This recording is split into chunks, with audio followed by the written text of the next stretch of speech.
Welcome to A Magical Life, Health, Wealth and Weight Loss.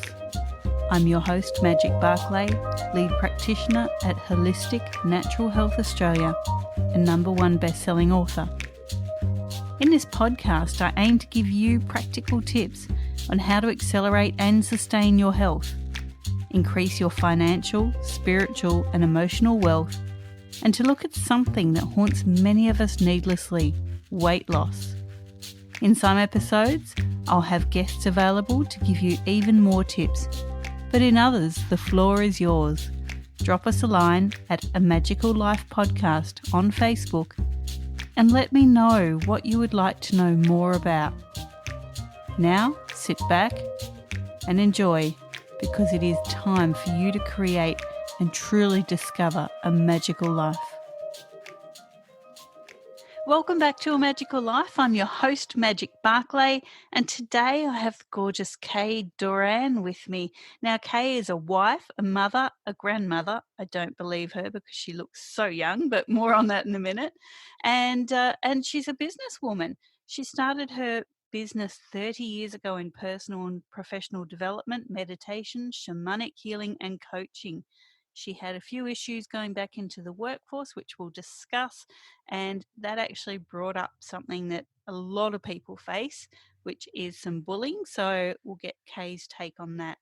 Kaye's business is called Inner Expressions, and it's all about personal leadership, starting from within and changing the outer expression of ourselves and our lives. So welcome, Kaye. Thank you, Magic. How nice to be here. We've been chatting for a while and it's great to get you onto our podcast. Yeah, we have been chatting for a while, and I love what you yourself are doing in your own business and in your life and who you are. So thank you. Now tell us a little bit about your story here. I did just mention that you came across some bullying, you experienced some bullying, but tell us what led up to that, please, Kaye.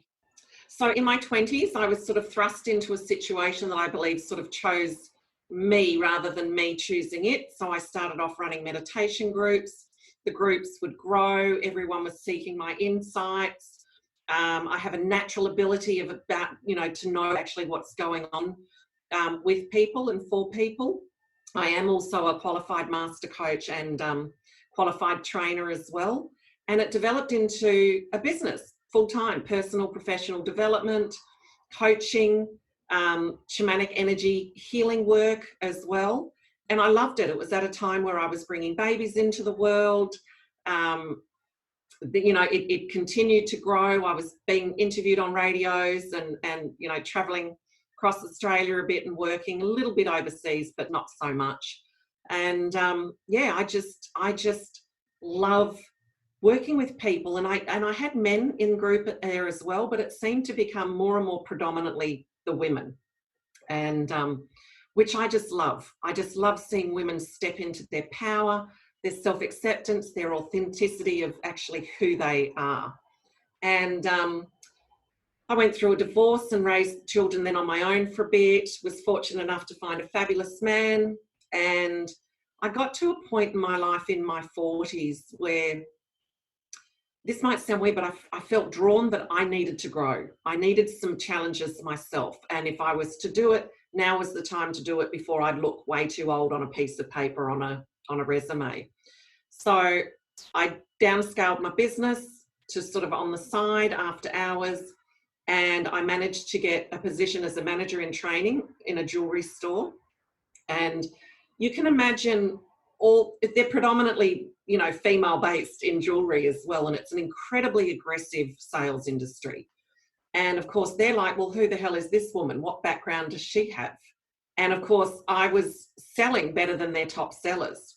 And my shock was I'd spent years, over 20 years, where people would seek me out. They were wanting to grow. They were wanting to better themselves. They were wanting to hear what I have to say. And I think I went in a bit naive as to just how aggressive it can be out there. And they were starting to bully me. And my manager was a male and younger, and he wouldn't let me have a voice until in the end it became so distressing that I went, I'm walking out, or you let me address this group. So he was very nervous. I think maybe because I'm a strong, confident woman, I don't know, maybe he thought I'd be too aggressive or something, but I'm very good at dealing with people and communicating. So we got them together the next morning and I basically communicated with them, and by the end of it, their heads were all hanging in shame. And the truth revealed itself, which was, Kaye, you have no formal training and you're probably the best sales professional we've ever come across ever. Well, you know, when you're standing there, and I was emotional, and it's okay to be emotional. It was a tough situation, and I'm like, you know what, I came in here to learn from you all, but I also believe I had things to bring to share with you. I just wanted us to give to each other and build something beautiful. And then the question comes, why would you treat another human being like this? What have I done? Tell me what I've done that would warrant this kind of behavior. And when you call people on things, but you do it non-aggressively, you don't do it with anger, you do it from, you know, a place of personal empowerment and a genuine desire to want to uncover the truth, it's non-threatening then. Do you know what I mean? What they'd been putting on me, I put back onto them in a gentle way, and also showed my vulnerability, my humanity. And it's like, why? Help me understand why you would be so nasty to me. Tell me what I've done that would deserve it. And that's when you see the heads go down, you know. And I told them I was getting ready to walk and I didn't want to walk. I wanted to grow and, you know, become part of a team and learn and progress into the management.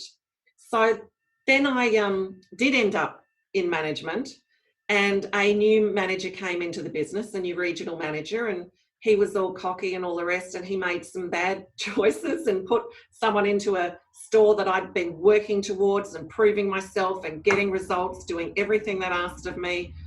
And someone came in who'd come from a corporate job, and they handed her this store. And I'm the sort of person where I would speak up when I felt like it was something needed to be done. And again, I just questioned.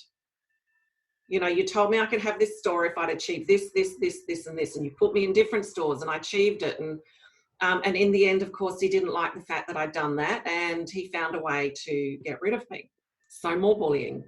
And I was just astounded at all the different industries that I went into that had bullying. So I wanted to progress into area management, but because I was so good at sales and building, I dismantled toxic teams and brought in people, you know, and built teams where it was about trust, having each other's back, selling professionally, not just cutting the bottom line out of everything. So they kept giving me the troublesome stores. Now, when someone's hiring someone for area management, they want you to be running the bigger stores. So I did a sideward step and became a district sales manager for Avon. So I ran 300 representatives, which are all their own business owners, and 50 suburbs. Probably the biggest job I've ever done yet, and you wouldn't believe it's incredible reporting. And there I didn't so much experience bullying, but the woman that hired me moved on, and then they brought in another regional, and she was very old school. And the challenge that came for me then was she wanted me to take my team into car parks and approach people getting out of cars. Oh my now, goodness. For me, that was a major go against my integrity levels. Seriously, against who I am and what I'm about, and really against my integrity. But you know what leadership is? I'd have to get out there and do it. Couldn't complain and carry on to the girls. I'd say, look, I don't agree with it, but this is what we have to do. And I started to experience anxiety in the middle of the night before waking up to go to work. It was that far removed from who I believe myself to be. So then I managed to get into area management, and I found myself in steel cap boots, high vis, standing out at the airport, looking after car rentals, 7 different locations and a city location.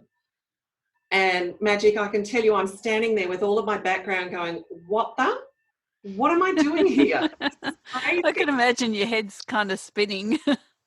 You know, from personal professional development, coaching, mindset, all of that to, and steel cap boots and out the airport and running a team of over 50 people. And now I experienced severe bullying there because I had no car rental experience.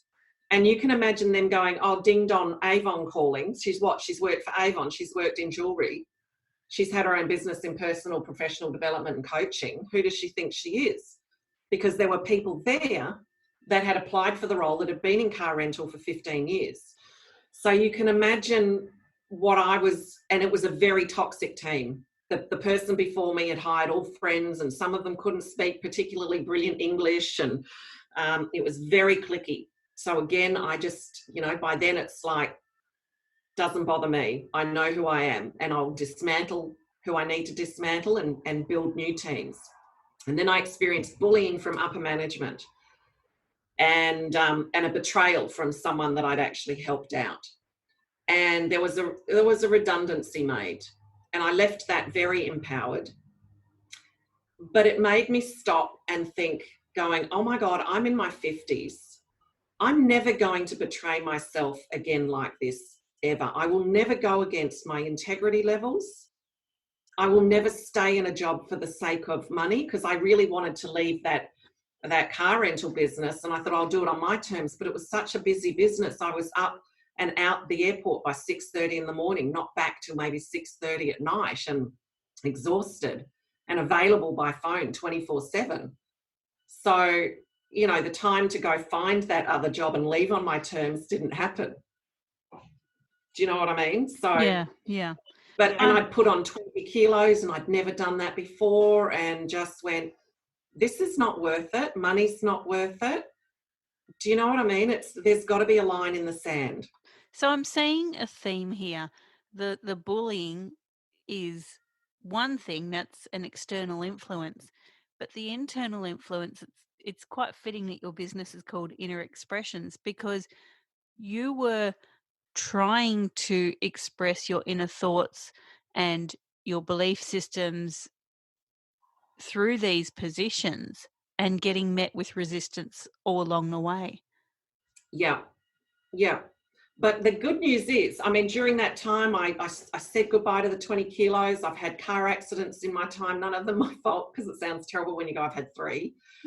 So body was in pain, and I needed to come back to who I am and where my boundaries are and integrity. And that's when I, long story short, but I ended up getting a coach. I was approached for a multi-level marketing business, and I thought, okay, I'm never going to be in this position again. I'm going to get a coach to help me build that business, and then I can branch off into coaching. And my coach, after 2 sessions, said, for God's sake, Kaye, you are a coach through and through. So it all flipped. So that's when I started that I'm coming back to, and I realized everything I'd been learning, my relatability had deepened as well. Do you know what I mean? My resilience, ways of empowering myself, in that final redundancy, I seriously empowered myself and left all that muck they'd put onto me back in the lap of this particular gentleman. And I heard he was very angry for a month afterwards, and recommitted to myself and my values and who I am and what I'm about. And it brought me back to my coaching. Then I did create another role as a state trainer. Now, I knew I'd integrated all the lessons, because this time I had really positive people around me. I managed to build and train a group of 12 amazing women of all different ages. I was there to coach them, to train them in the sales, and they loved me. They appreciated my skill sets. One woman tried to bully me, and I nipped that in the bud straight away and took control of that. So when I left that role, I really did leave feeling like I had completed a full 10-year cycle, because I was out in the workforce for 10 years. Yeah, you'd finally gotten some closure through your personal growth. Yes. And you know what? I wouldn't change any of those experiences, because I'd had these great aspirations early on in my business. And there was a part of me that, as I left that business behind, I knew it was for a reason, but felt like, had I failed? And no, I hadn't, because there are times that things will happen in the right time, not always our time. And the jump that I was making, I needed all those skill sets. I needed those experiences. I needed to grow into the woman that I am today to have elevated my business to women's leadership and life coaching and get people past their comfort zones and get women back into the driver's seat of their life and get their boundaries set and get their values clear. I wasn't ready before. The work I was doing was fabulous, but sometimes the experiences that come to us are actually designed for us to grow into the person we're aspiring to become. How does that translate to people's health, Kaye? Well, look what happened to me. 20 kilos on, I didn't realize how much stress I was living under. My health was nowhere near as good because I was continually betraying my deepest values. Do you know what I mean? And then I made the positions that I was in, fear started to rule because, and this is what happens to a lot of women, well, I can't change the job because, and I need the money. They're all things that we can master ourselves through. But the betrayal of self, it shifts the mindset, it lowers the mindset, it lowers the emotional resistance, and then of course it lowers the immune system. And, look at 20 kilos. I've gone up and down in my life, but never before had I carried 20 kilos. All that self-protection I was putting on. So the betrayal of ourself and the betrayal of our values and the loss of our dreams is really destructive. It is, definitely. Now, what would be your top tips to create wealth, be it emotional, spiritual, or financial? Yes. So, and you know what? Wealth comes in all sorts of different areas. So we all actually have wealth. Someone might have more money, but their relationship might not be as good as what you've got. Do you know what I mean? So we all have wealth.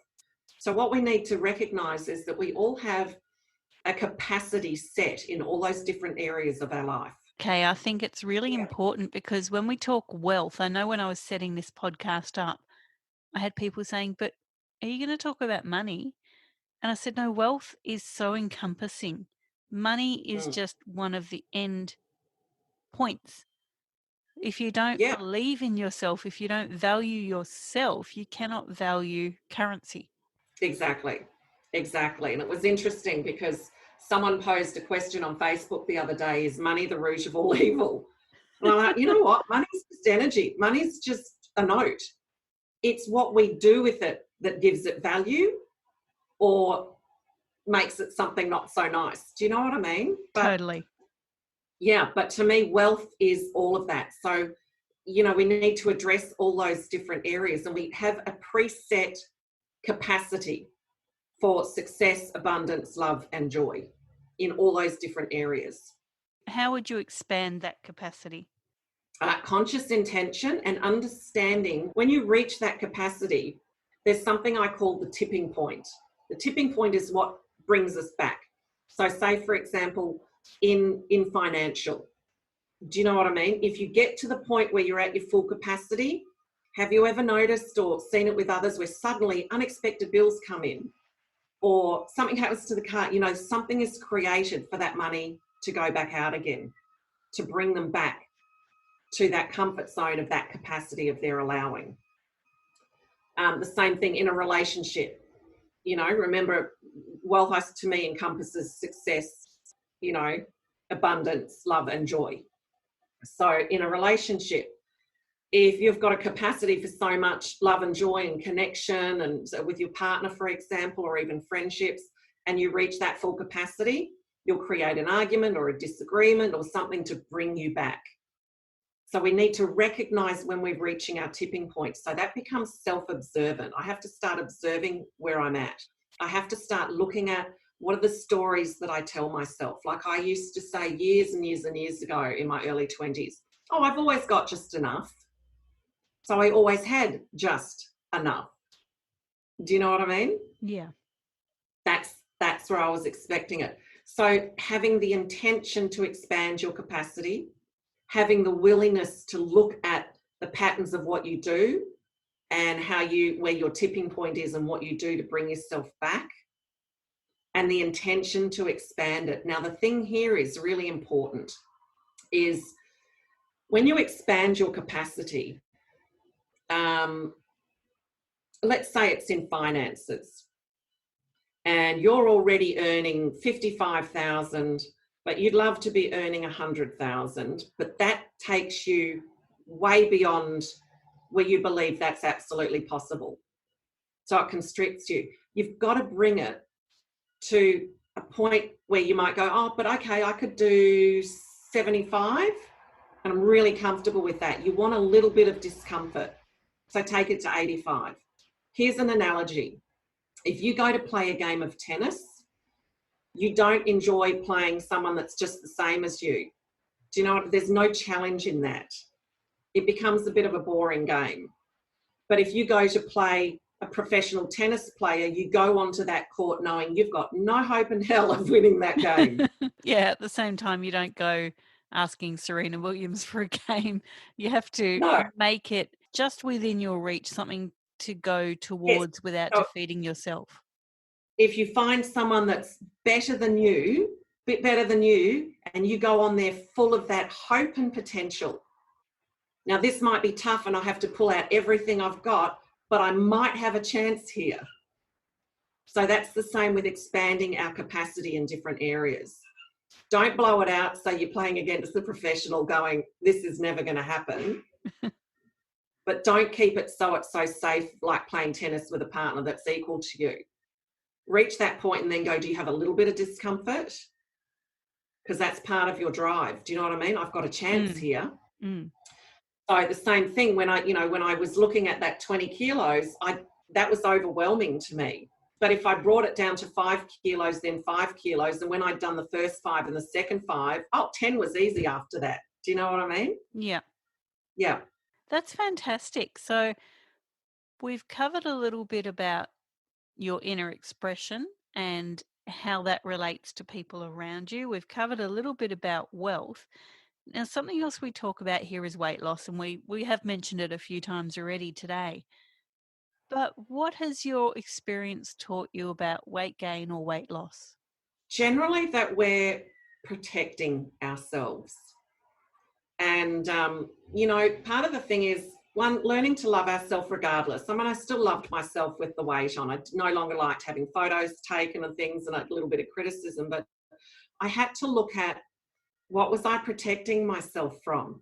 Well, if you look at the background and out at the airport and, slowly getting bigger and bigger and bigger, I was protecting myself from all the self-betrayal I was doing to myself.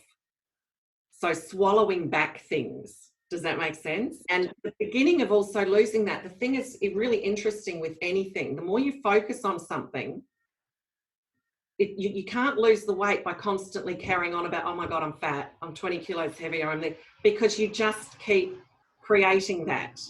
Self-fulfilling prophecy, the same as if you're always wanting, you'll forever be in the state of wanting. Do you know what I mean? Change doesn't happen by seeing yourself where you are now. Change happens because you start to build a vision of your desired outcome, your aspirations. Yeah? Yeah, totally. Now, were there people around you that were saying things about your weight, or did you manage to block all of that out? No, I'm surrounded by incredibly supportive people. And my husband would comment, but hey, he put on 27 kilos as well, but he always let me know that he loved me.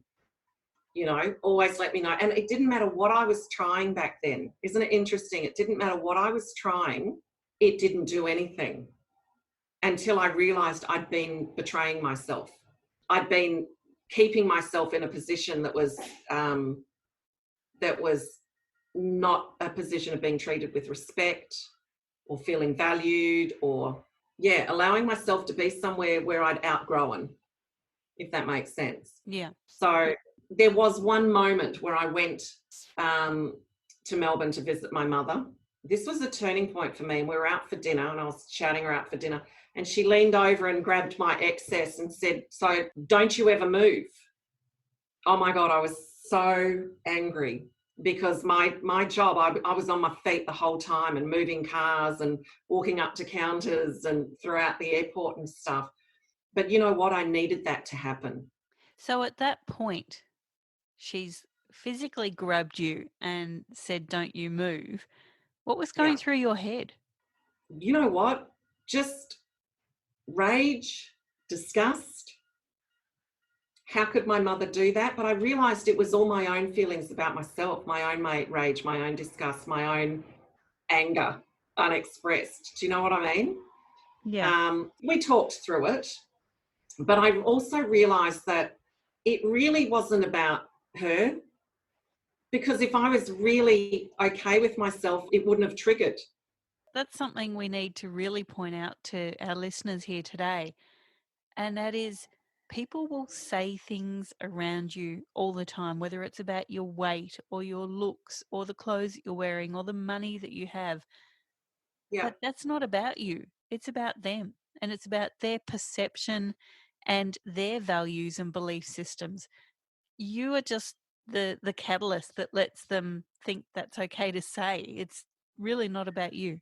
And the only time it is about us, Magic, because you're spot on, the only time it is about us is if we react. We are reacting out something old. So it's about being proactive and reactive. And that's why, I used to have lots of nasty things said about me, but I don't bring that in anymore because I've done the inner work of that self-acceptance, of integration. Someone told me years ago in my 20s, you're so intense. And I took such offense to that. Oh my goodness, I would be like, yes, I am. Thank you. Yeah, well, I came to the way I dealt with this is I'm like, okay, and I realized I'm passionate and I have an intensity because I'm passionate about people. I'm passionate about what I do. I'm passionate about supporting people and elevating people. And then I went, too intense for who? Do you know what I mean? I'm not for myself. And when that resolve happened, anyone now could come up and say that to me. I wouldn't give two hoots. So yes, it's about them, but if it triggers something in you, you are reacting something out, something old. And you know what? Bless them. Because we wouldn't be able to uncover it and discover it and reclaim it if we weren't triggered. Got to stop pointing that finger and going, well, if I'm reacting, it's triggering something in me, And that's all my mother did. She just triggered something in me. Was it a bit thoughtless and all the rest of it? Yeah, but I'm a 55-year-old woman now, and this was only a couple of years ago, 3 years ago or so. But I'm very quick to go and move beyond that. How could she, all the rest of it, and go, hold on a moment, Kaye. If you're really okay internally with all of this, that wouldn't have mattered. You just would have gone, Mum, seriously? Not nice. Yeah. I've had to say that to a few people around me, when they say things about my weight, and I just say, that's one of those quiet thoughts that you have. You don't need to say it. Yeah. I taught my kids when they were little, when they'd go to school and sometimes teachers wouldn't be fair. And I'd say to them, you don't need to say this out loud, but you can say it to yourself. You don't have my permission to speak to me like this. So they could empower themselves. But I think, part of that personal leadership is if someone's triggered something, yes, you're probably going to get caught up in pointing the finger at them, but reel it back in and go, if it was really no issue, I wouldn't be triggered. I wouldn't be reacting. So what is it that I need to come to terms with, to take ownership of and integrate? Because then it won't matter what someone externally says. And in the end, when it's really integrated, you won't even be creating that scenario, that experience. Do you know what I mean? Yes, that's fantastic, Kaye. Now, people can find you at www.kayedoran.com. So that's KayeDoran.com. You're also on Facebook and LinkedIn. What can you offer the listeners today when they get in touch with you? On my webpage, go to resources, and there's some guided meditations there, and one of them is expanding your capacity. I'm currently turning my 13-year Power Up Your Life workshop into a free resource. So soon you'll be able to go on there and download the workbook, and I'll have the video tutorials to go with that. But I'd also like to offer the first four that get in contact with me a free coaching session. That's fantastic, Kaye. You know what? It's what I love to do. I'm not one of those coaches that has any hidden agendas. I just love to help people transform and change. So, yeah. That is brilliant. Now, Kaye, at the start of our conversation, I said that you're a grandmother and you certainly don't look like it. How many grandkids do you have? Within the next 2 weeks, I'll have my 4th grandson.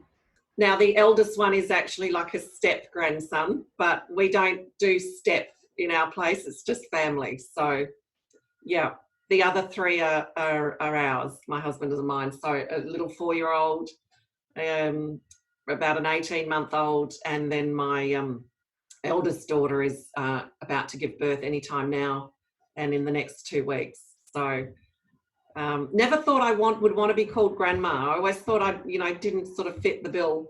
And I have to say to you, changing perceptions. Yeah. When our oldest boy came to us and said, wow, we're pregnant, the first ones, I'm like, yay, Nana. And they went, no, sorry, Elaine's mother's Nana. You're going to need to be grandma. And I walked away. And this is how changing our perception can just change the way we feel about everything. I walked away and I sat with it, and then I went, grandmother.